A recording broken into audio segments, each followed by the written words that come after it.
In this video, I will talk about the main somatosensory pathways, or how touch stimuli from different parts of your body reach your conscious perception.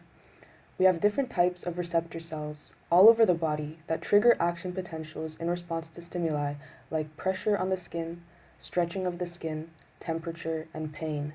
This is exteroception. Conscious perception of your body also includes proprioception, which refers to the state of your muscles and the position of your body in space.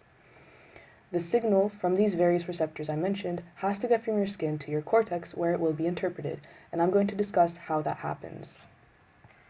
Let's first take a look at where in the brain we're headed. This is a view of the brain from the top. From front to back, we see the frontal lobe, the parietal lobe, and the occipital lobe. The frontal and parietal lobe are separated by the central sulcus. To the front, we have the precentral gyrus, or the primary motor cortex, and right behind the central sulcus, we have the postcentral gyrus, or the somatosensory cortex. If we take a coronal section of the brain at the level of the somatosensory cortex, we can actually map out the regions of the cortex responsible for receiving information about each body part, the largest being sections dedicated to the mouth and the hands, especially the thumbs. So how do we get to the cortex?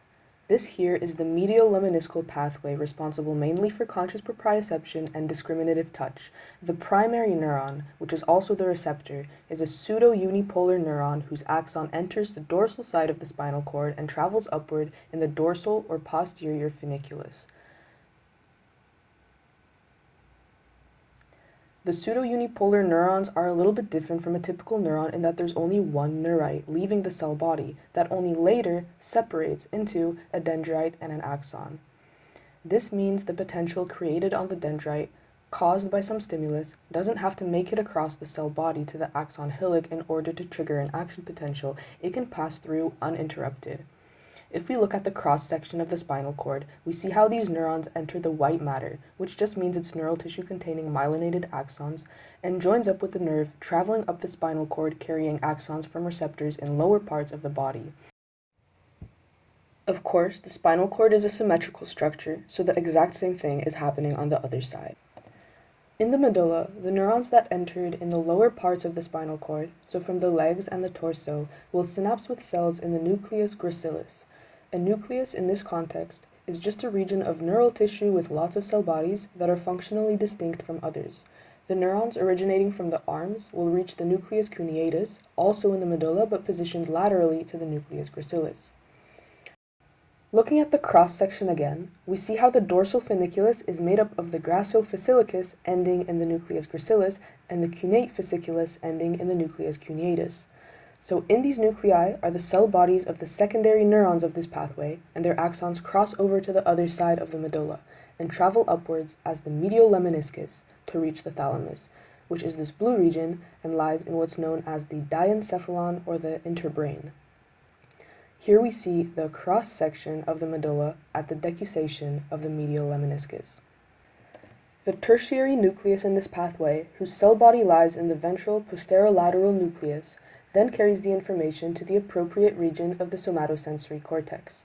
Secondary neurons transmitting signals from the head and face reach the ventral posteromedial nucleus represented by the blue dot and get there through a separate pathway, the trigeminal lemniscus. The next pathway I want to talk about is the spinothalamic tract. The difference we see right away is that the receptor neurons or the primary neurons enter the spinal cord dorsally and synapse in the gray matter instead of traveling upwards in the white matter columns. As we see here, the bodies of the secondary neurons lie in the dorsal horn of the gray matter and their axons immediately cross over to the other side of the spinal cord through the anterior white commissure to join the spinothalamic tracts running upwards. Both neurons from the arms and the legs join the lateral spinothalamic tract, responsible for pain and temperature perception, and the ventral spinothalamic tract, responsible for touch perception. Once in the medulla, these pathways together become the spinal lemniscus, which travels to the ventral posterolateral nucleus of the thalamus. Finally, the tertiary neuron reaches the cortex.